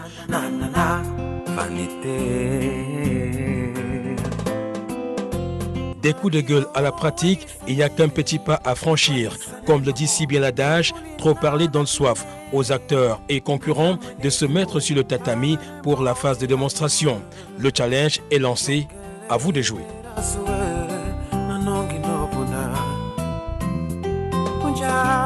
Voilà, c'est donc un grand moment de challenge que l'on vit en direct sur LTM Télévision. Et comme annoncé il y a quelques minutes seulement, on a donc sur ce plateau un jeune pratiquant de taekwondo qui va donc nous faire étalage de son savoir-faire en la matière. Et c'est un enfant qui a été formé par Maître Myrtil Njoko. On va donc le voir en action en direct sur LTM Télévision. Je pense que si tout est prêt, on va donc suivre sa prestation. On partira bien sûr du Poumsé, je ne sais pas trop quoi. On va donc regarder ensemble.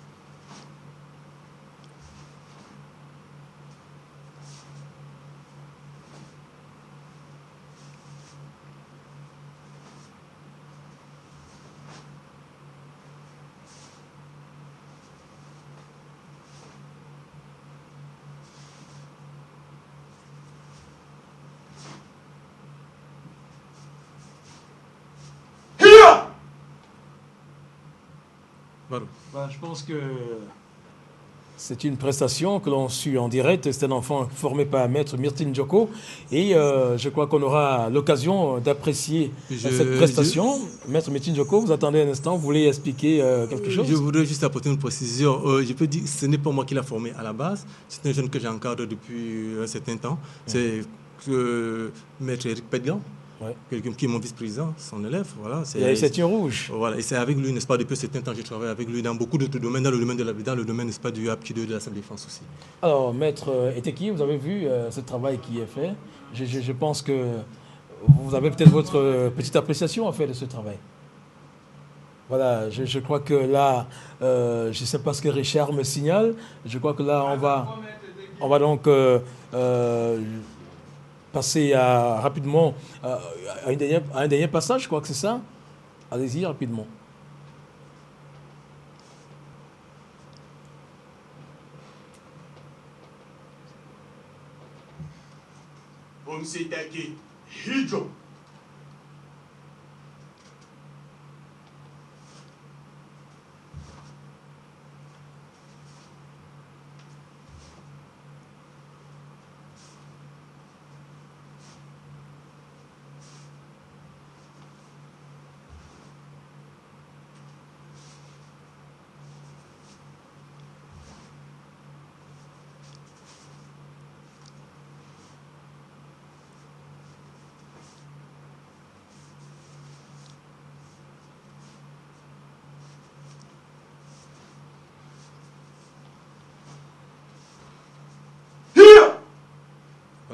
Bien, je pense que là c'est bon. Alors, Maître Myrtine Djoko, je crois que vous voulez nous faire savoir que vous travaillez à la base.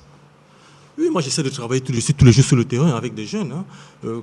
Quand je peux, je suis sur le terrain. Moi, j'essaie de leur apporter ce que je peux apporter. Hein. Parce qu'il faut savoir, pour ceux qui nous écoutent, que le taekwondo n'est pas seulement un sport.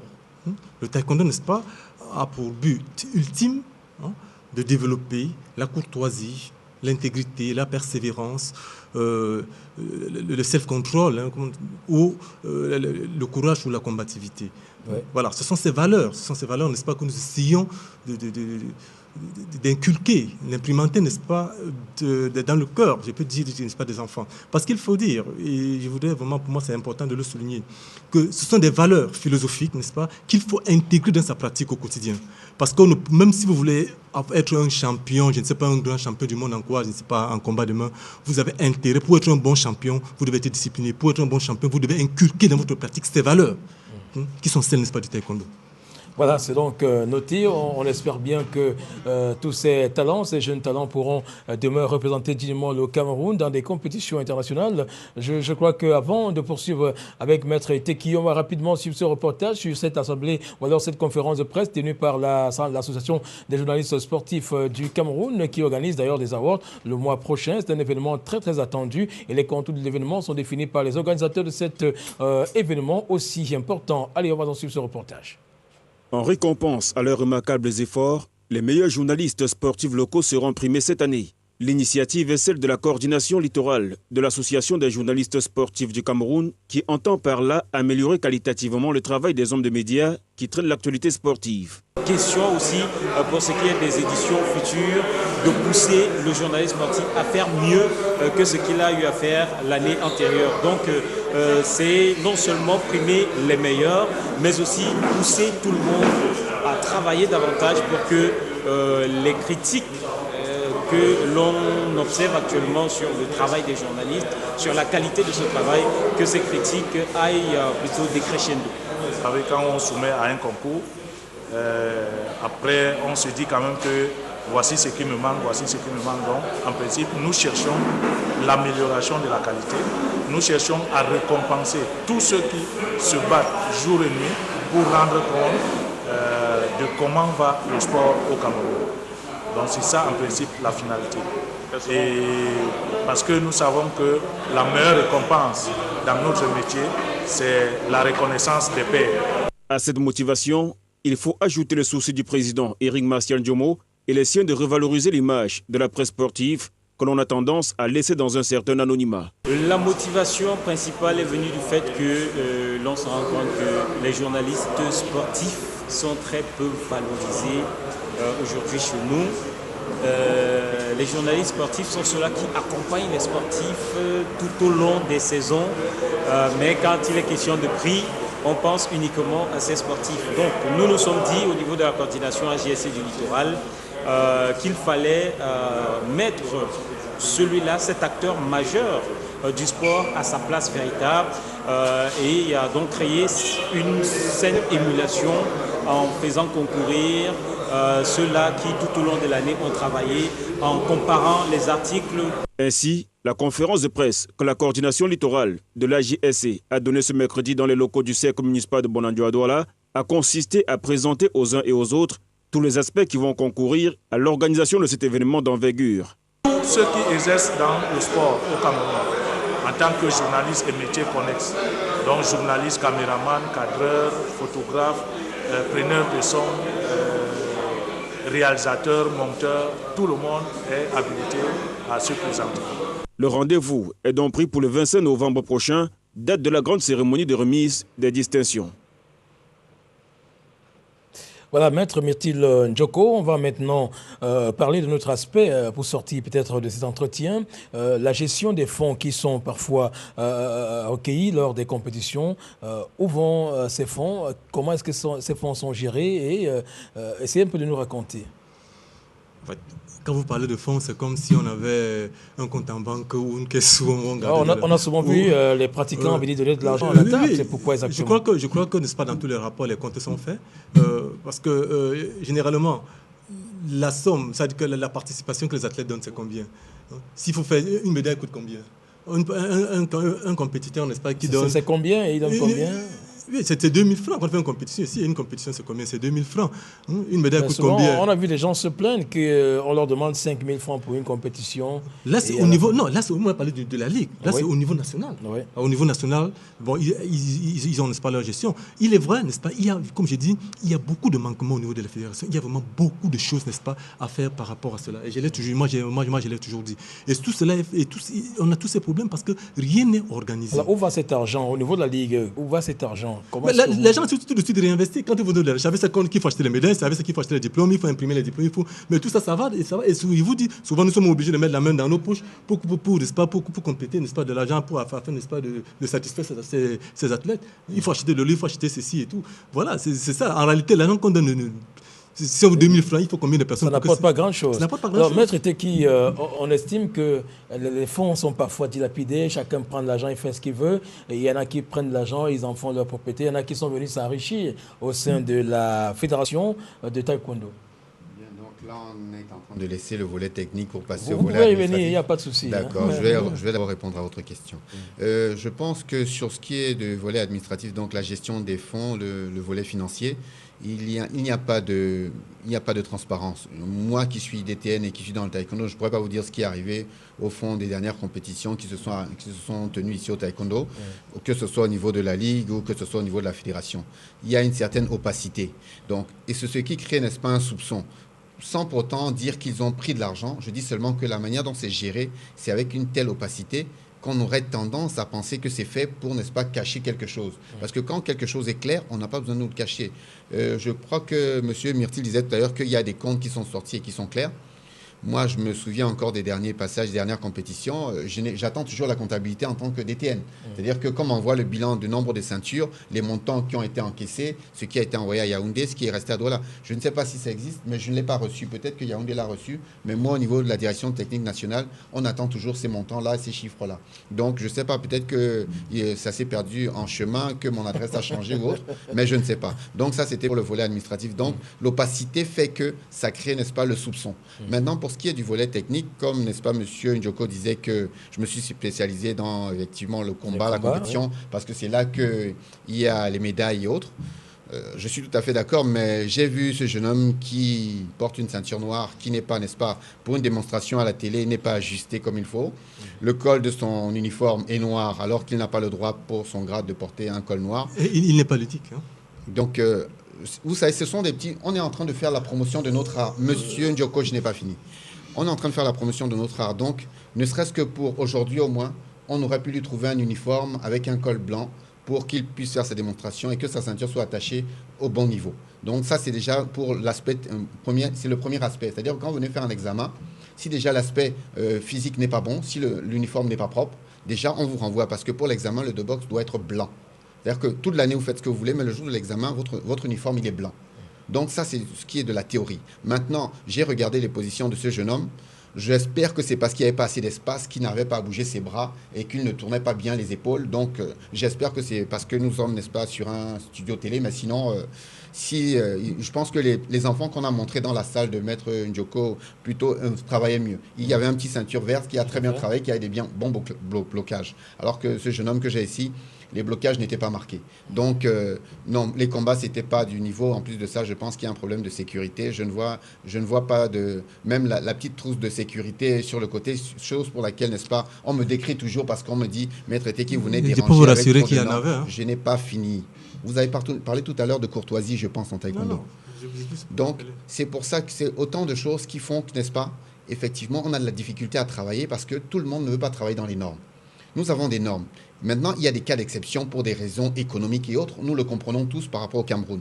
Mais nous ne pouvons pas tolérer que pour présenter notre art, qui est le taekwondo, à toute la nation camerounaise, et même plus loin, puisque maintenant, avec l'Internet et tout ça, on vous voit partout.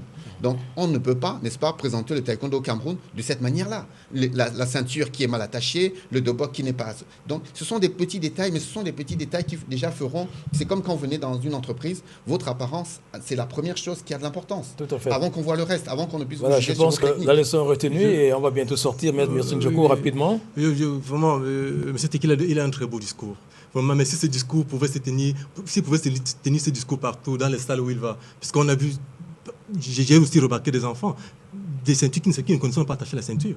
Donc s'il faut faire ça, c'est moi j'appelle ça, n'est-ce pas, pour moi c'est des détails qu'il faut corriger parce que moi j'ai dit sur le plan national, il y a un véritable problème à résoudre qui est celui même déjà de l'uniformisation de la pratique du taekwondo au Cameroun. Il y a des choses qu'on a négligées, il y a beaucoup de choses qui n'ont pas été faites, il y a beaucoup de choses à faire et bon, je suis sur un plateau, bon peut-être, bon je peux comprendre, pour des petits détails, dire, mais j'aurais voulu, n'est-ce pas, que ce soit, qu'ils tiennent ce discours partout. Maintenant, il y a un problème, s'il faut parler, n'est-ce pas, des grades, il y a un problème de grades indus, n'est-ce pas, dont on en a déjà peut-être parlé sur ce plateau, mais il faut dire, par exemple, Littoral, M. Teki qui est là, lui-même est le principal responsable, n'est-ce pas, de ces grandes indus, parce qu'on ne peut pas compter le nombre, par exemple, d'athlètes qu'il a gradés ici dehors, ceinture noire, parce qu'il estime qu'il est 4e dan, et qu'il peut attribuer, n'est-ce pas, des dan comme ça, de façon arbitraire, sans criant parfois des incidents entre les élèves et leurs maîtres. Parce que quand vous avez un élève et que quelqu'un d'autre vient attribuer une ceinture sans demander votre avis, ben vous savez ce que ça peut créer dans une salle, vous savez ce que ça peut créer. Voilà, parce que quand on se plaint de choses, il faut qu'on sache aussi, il ne faut pas seulement se plaindre, mais il faut savoir que c'est des actes qu'on pose aussi quelque part, ont des répercussions qui vont parfois, à la limite même parfois de ce qu'on a dit, je peux dire de l'inespéré, parce que voilà, Maître Njoko, Maître Wilfried Teki, le temps qui nous est imparti est presque arrivé à son terme. Je crois qu'on va peut-être remettre au débat. On n'a pas le sentiment d'avoir touché tous les aspects. Non, on n'a pas touché tous les aspects du débat, mais bon, n'est-ce pas, vous avez pu constater comme moi que...